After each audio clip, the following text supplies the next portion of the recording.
Are you gonna go home today? Yeah? Are we just waiting for, what are we waiting for, Elin? Are we waiting for discharge medicines? And for somebody to come and take out the cannula from the port? And to get discharge letter? And then we're out of here! Da, da, da. Yes, we are! We're gonna go home! We are going to go home! Yay, yay, yay! Because I feel so much better! She is wearing a lovely pair of PJs that the hospital gave to us, because in all the rush of getting her in, there were some things I forgot, and amongst those were a change of clothes for Elin. So, I'm failing as a mother! But they have a few bits and pieces here at hospital. So Elin now has a lovely new pair of PJs that fit her super well, and that's where she's going to go home in, because we obviously don't want to take a naked Elin home. It's too cold. Apparently it was only 3 degrees this morning, one of the nurses told me. So, that's not good. No, it isn't. No, it isn't. I had a chat to Elin's dad about what we were going to do today, and I'm going to take Elin home to mine, and then she's just going to stay there tonight.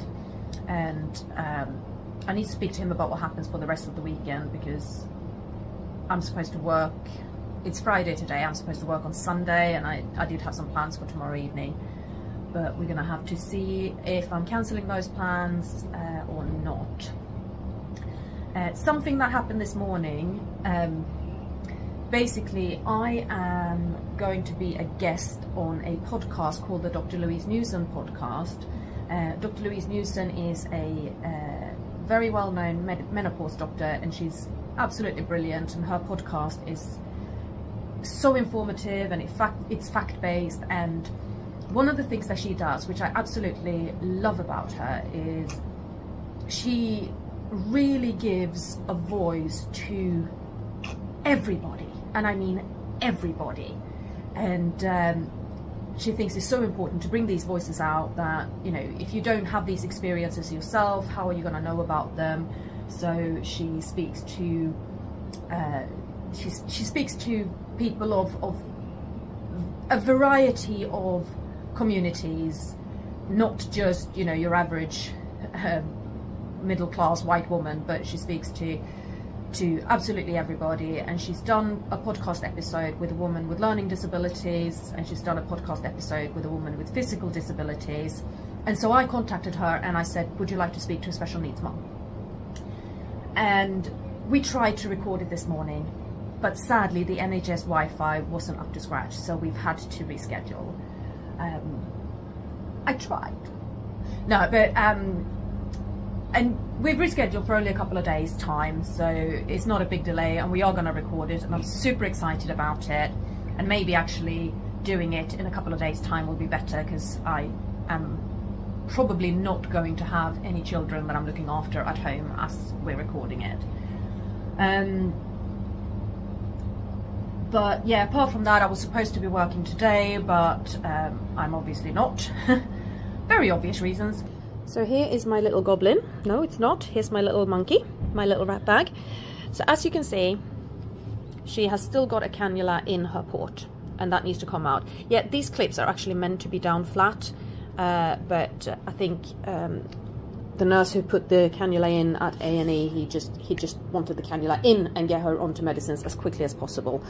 So that didn't happen, but never mind.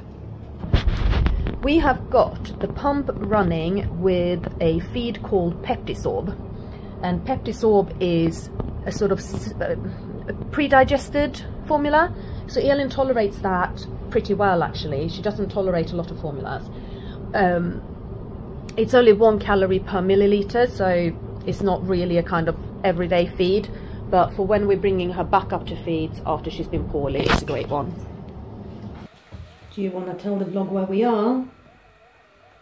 Do you want to say, I'm home, life is wonderful? Mwah. Yes, we got out. We got out of there. And Now there's a lot of stuff to do. Because, you know, you get a lot of stuff to do. Let's stop this for a moment. When you come home after having been in hospital for ages. So we have done the thing that was highest on the priority list, or possibly the two things that were highest on the priority list, which were snuggles and a nap. Those two things were very important, weren't they, Elin? Yeah. So we sat down in the living room, Elin and I, and we cuddled and we watched The Princess Bride for a bit. I've got about a third of the film left, I think, because then Elin kind of got very soft and relaxed, and I was like, you're falling asleep there, girl. Hey, I know what we can do. We can both go to sleep for a bit. And so, yeah. And so we were lying on the sofa together in a massive hug, and we just slept for a bit, and that was very nice. So now I'm having a very late lunch. I need to get Elin to have some calories and blood sugar as well. She has been on, she's had one full bottle of Peptisorb today already, but I'm gonna give her some Fortini now and see if she tolerates the sort of denser, calorie denser feed, as well as more of a volume in one go. I'm gonna assume that she does tolerate that, because I think she's fine. Da, da, da, da, da, nummy, nummy, nummy, num. I've also just given her her lunchtime baclofen because she needs that. Baclofen is a muscle relaxant, so it's one of the medicines that Elin has. It's the only one she has at midday. All the other medicines are morning and night, but baclofen is morning, middle of the day and night. Yes. And you are very rattly, so I think we need to put some chest physio onto the to-do list of today. I then have a very frustrating item on my to-do list, which is to transfer all the vlog footage that I took in the hospital on my phone to my laptop, because my phone does not like to talk to my laptop, even through data transfer cables. So it's a crappy old laptop and I'm not a big fan of it. And yeah.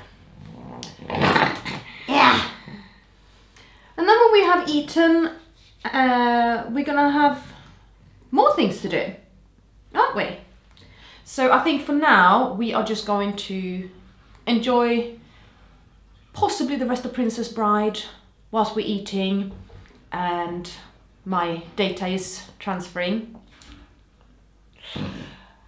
And I'll get back to you when I get back to all the other sort of post-hospital stay stuff that we've got going on.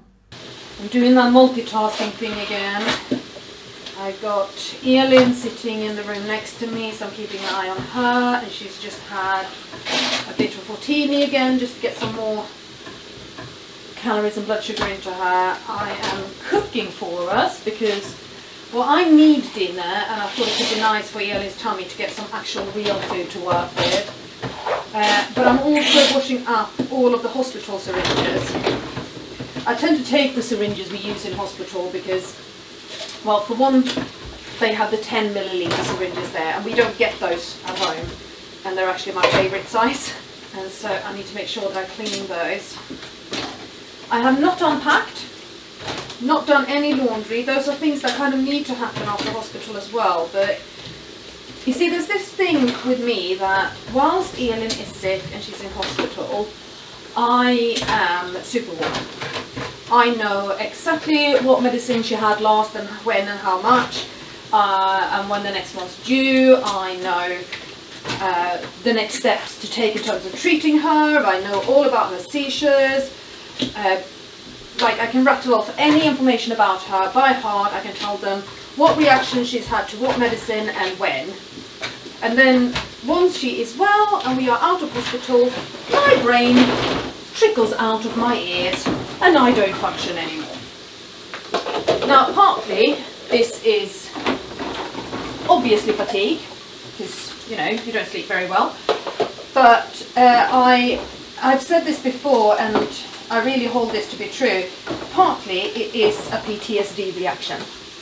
So when Elin's in crisis, I deal with everything, and when she's out of crisis, my brain basically switches off in response to the re-triggered trauma of, once again, being in hospital with my child. And so I've spent quite a lot of today just sitting, holding Elin and watching TV, because I've not really had capacity for much else. And you know what? That's okay, I'm allowed to do that. I don't have to be Superwoman right now, I only have me and Elin to look after. However, what has happened is that I have suddenly realised that it is 5:30 and I'm hungry, and Elin's probably hungry too, and the cat was definitely hungry. I am making noodle soup with miso in it because that is my comfort food. It's what I go for when I want something quick and simple and hearty, and that just makes me feel good. And I think that Elin could do with a bit of miso because that's got natural probiotics in it, and it will help her little tummy after days of throwing up and then not having anything at all for a long time. I am, however, cooking it in a couple of batches because Elin's needs to cook for much longer than mine. So yeah, it's gonna be probably another 20 minutes before I'm ready to blend for Elin. So I suppose I'm gonna sit down and give her a snuggle again, because we've not had enough snuggles today. Hi! How you doing? Do you want to sit and have some snuggles for a bit? Yeah? We can manage that. Yeah. Come on, girl.